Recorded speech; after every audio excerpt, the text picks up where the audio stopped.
दमिश्क की गलियों में एक लड़का पैदा हुआ था, नाम था जैद। वो शहर जहां मस्जिदों की मीनारें आसमान से बातें करती थीं और अजान की आवाज पूरे शहर की रूह को हिला देती थी। लेकिन जैद उन लोगों में से नहीं था जो उस अजान का जवाब देते थे। जैद बहुत होशियार था। उसकी जुबान में तेजी और दिमाग में चालाकी थी। उसे किसी पर भरोसा करना नहीं आता था और उसे खुद पर बहुत घमंड था। उसे लगता था कि मजहब उन लोगों के लिए है जो कमजोर हैं, जो खुद कुछ नहीं कर सकते। जैद ने कम उम्र में ही बहुत पैसा और शोहरत कमा ली थी। बंगला, गाड़ियां, नौकर, सब कुछ था उसके पास। लेकिन फिर भी एक अजीब सी खालीपन हर रात उसके सीने में घर कर जाती थी। उसे लगा शायद तन्हाई है तो उसने दोस्तों की भीड़ खरीद ली। उसे लगा शायद बोरियत है तो उसने पूरी दुनिया घूम ली। उसे लगा शायद भूख है तो उसने शाही दावतें की। लेकिन उस खालीपन को कुछ भी भर नहीं पाया।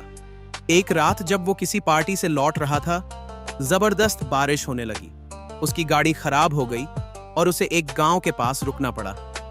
वो नाराज, भीगा हुआ और गुस्से में था। उसे एक पुरानी सी मस्जिद दिखाई दी जिसके अंदर एक छोटा सा चिराग जल रहा था। अंदर एक बूढ़े आदमी को उसने नमाज पढ़ते देखा। वो सोचा, इन दुआओं से क्या मिलेगा? जिंदगी तो एक्शन से बदलती है। लेकिन उस बुजुर्ग के चेहरे पर जो सुकून था, वो जैद के अंदर तूफान ला गया।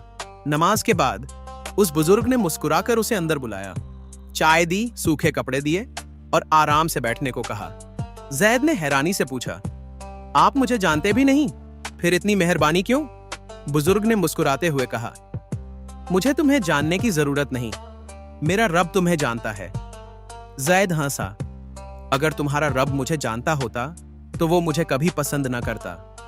बुजुर्ग ने सिर्फ इतना कहा, तुम्हारे गुनाह कभी भी अल्लाह की रहमत से बड़े नहीं हो सकते। उस रात जैद सो नहीं पाया। सुबह उठकर देखा वो बुजुर्ग कहीं नहीं थे। गांव वालों से पूछा, किसी को उस आदमी के बारे में कुछ नहीं पता था। वो घटना जैद की रूह को हिला गई। दमिश्क लौटने के बाद उसने छुप छुप कर मस्जिद जाना शुरू किया, कुरान सुनना शुरू किया, किताबें पढ़ी और जो कभी मजहब को मजाक समझता था, अब वो रातों को रो रो कर तौबा करता था। एक रात उसने अल्लाह से कहा, या अल्लाह, मैं खो गया हूं। तौबा एक बार की बात नहीं है, ये एक सफर है।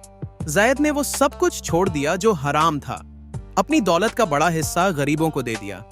जिन लोगों का नुकसान किया था उनसे माफी मांगी। कुछ ने माफ कर दिया, कुछ ने मुंह पर थूक दिया, लेकिन वो सब उसने सब्र से सहा।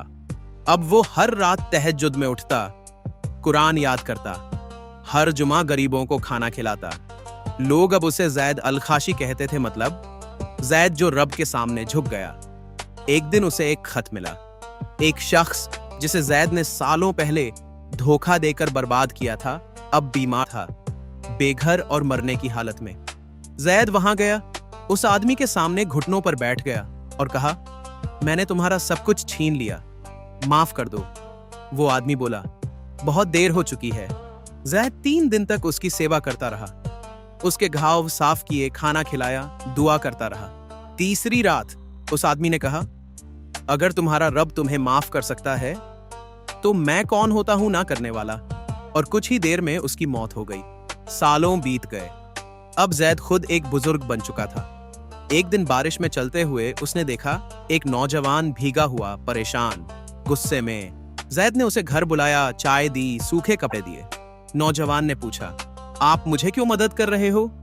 जैद मुस्कुराया और वही शब्द बोले, मुझे तुम्हें जानने की जरूरत नहीं, मेरा रब तुम्हें जानता है। और उसी पल उसे एहसास हुआ, सालों पहले जो बुजुर्ग उसे तूफान में चिराग दिखा गए थे, अब वो खुद वैसा बन चुका है। हम सब जिंदगी में कभी न कभी जैद बनते हैं, भटकते हैं, खो जाते हैं और लगता है कि वापस जाने का रास्ता बंद हो गया है। लेकिन अल्लाह का दरवाजा कभी बंद नहीं होता। तौबा का रास्ता हमेशा खुला है और तौबा वहीं से शुरू होती है जहां इंसान रब से सिर्फ इतना कहता है, या अल्लाह, मैं खो गया हूं। क्योंकि अल्लाह तो हमेशा वहीं था, बस हम ही दूर हो गए थे। अगर ये कहानी आपके दिल को छू गई हो तो इसे जरूर शेयर करें। क्या पता किसी की जिंदगी में ये चिराग बन जाए।